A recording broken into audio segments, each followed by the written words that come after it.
Hello, good morning, good afternoon, good evening, whatever it is where you are, and welcome back to another episode on the Annoy Dad channel. Today we're going to start off up here in the top field, and as you can see, the grass isn't very green. We got a slight issue here. We are based right down in the very southeast of England, and we were due some rain today. They said we were going to get showers. But all we've got, again, is cloud. That's it, nothing more. A little bit of cloud cover. We haven't had rain of any significance now for about 2 months. And the grass is showing it. Where you would expect there to be green stuff, there isn't. It is just all so dry. It's all falling apart. It's madness. Absolute madness. I've lived in other parts of the country where it's been a bit dry for a few weeks and you haven't had rain for like August and you haven't needed to cut the grass, but to have it this dry for this long, I've not really known it before. Not with no rain of any significance, but there has been nothing.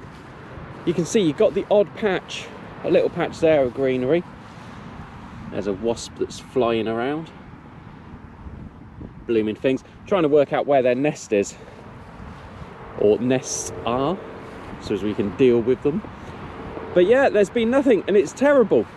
So what we'll do is we're going to take a look. We'll have a look in the nursery, and then we're going to have a look at the chickens, and we'll see how they're all coping with it.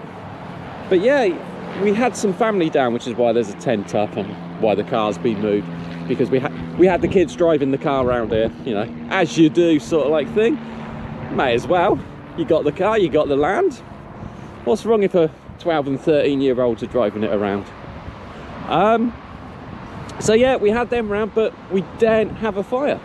Absolutely no chance whatsoever. Grass over the other side, that's all dry. And then we got the grass in here, which is all of the set-aside land. And that's maybe 4 foot tall. You just can't risk getting one little spark in there, because the whole lot will go up, and you don't want that. So right, let's go and have a look in the nursery, and we'll see the damage that this drought is doing to the nursery. So here we go, this is the nursery. You can see that I've left fruit on the bushes because it really didn't ripen. Now, some of these bushes, as you know, long-term watchers, they were put in just at the start of this year. So back in, what was it, January, February time that we done these. So they've had chance to get their roots established, and their roots were nice and well established. But now that there has been no rain, they're just drying up. And those that aren't dry are getting dry, if that makes any sense at all. So you can see this one here, it's got lovely green stuff, but then it's also starting to lose its leaves. And as I said, it's only August the 1st, and that is highly unexpected. You wouldn't expect them to start going off just yet. We severely need rain. See, look at this, it's lost everything. Just to water them in. And yes, I could water them, and it is getting close to the point where I'm going to have to. But I don't really want to, because that's just going to be a waste of water, as if it were. They should be able to maintain themselves. The lavenders are doing okay. They don't seem to mind it, but they're quite hardy plants anyway. They're quite good when it comes to low water. So one of our Tesco, is that one of our Tesco trees? Yes, that is one of our Tesco's trees. It's given us fruit for the first time this year. But whilst we got plenty of fruit on the trees within the orchard there's like loads and loads of fruit on the trees. I'm not sure what quality it's going to be, because there's not the moisture going through. Now these guys here we've covered before. These ones I'm actually watering. You can see just in there, there's water in there. But that water serves as a double purpose. Not only does it water the plants that are there within the pots, but it's also something for the bees to drink as well. Because it's got that dry, natural water sources are starting to dry up, and bees need something to drink. There is a pond which is down in the bottom corner there, and I'm not sure what the geology is with the pond, but the pond level hasn't dropped. That stayed pretty much the same, which is quite cool really. But that's an ancient pond. So yeah, we give the bees some water here, so as they've got water quite close nearby. So let's go and look at the chickens and see how they're getting on. Okay, so in here with the chickens. Before we start, I will just say that you might remember from a few weeks ago, we had a visit offered the government vet, and very fortunately we didn't hear anything back whatsoever from them.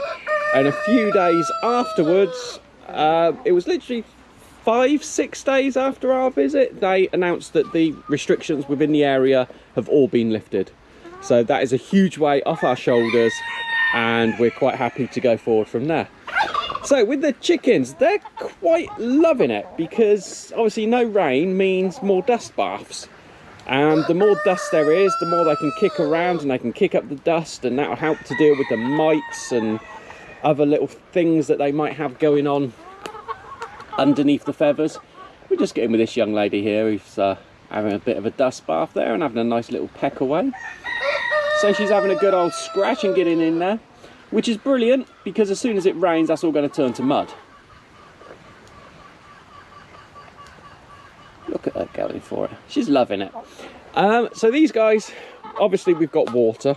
We've got mains water for them, which is fantastic. So that keeps on being topped up for them. And they get plenty of water that way. And all the other guys within the cages and all that lot, they're all doing fine.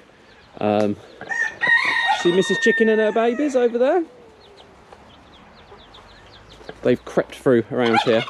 But yeah, everything, as you can see, is just so dry. Well, I can't get too close because it will scare them off, but can you see we've got a cockerel there and one just in the background there having dust baths, just laid in the sun. Oh, there goes another chicken laying down with them. In the sun, having fun, enjoying it. Egg production has dried up, literally. They aren't producing anywhere near as many eggs as what they were producing, but that's understandable because of the heat. A few weeks ago it did get a little bit warm. You might have seen that records were broken within this country and other bits and pieces like that. Myself personally, whilst yes it was warm, when you're recording records next to a great big runway and a load of concrete, I think that you need to, yeah, I'm not a climate change denier. There is certainly climate change going on, but I certainly think that where they record and what they monitor things might need to be looked at in the future going forward. But yeah, down here it got a little bit warm, but that was about it really. But we have now changed from it being a case of we want rain to it now really being a case of we need rain. There just isn't anything. Everywhere is just so dry. It's not good at all. Slightest little spark could set something off. And unfortunately, as we've seen in other parts of the country, once it starts going, it's going to go.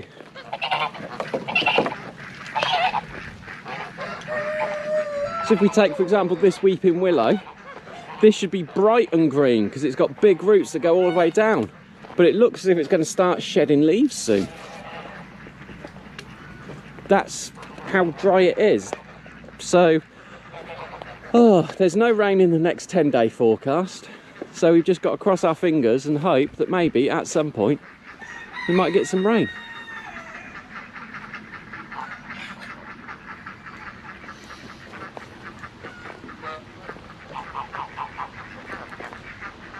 Now, I will just say that I know that this problem is restricted down to us down here in the southeast. I know that there are other places, even just going a little bit north to London, who have had massive thunderstorms and you've had downpours. If you go across to the Midlands, even if you go just along the coast to Southampton, where the cricket was being played the other day and it had to be called off because of the rain. So I know that this is very much a localised, restricted area, but down here in this corner of the southeast, we do tend to have a lot of weather that misses us. It either goes to the north or it stays out to the channel. It does one or the other, and if it hits us, then I suppose in a way we're quite lucky.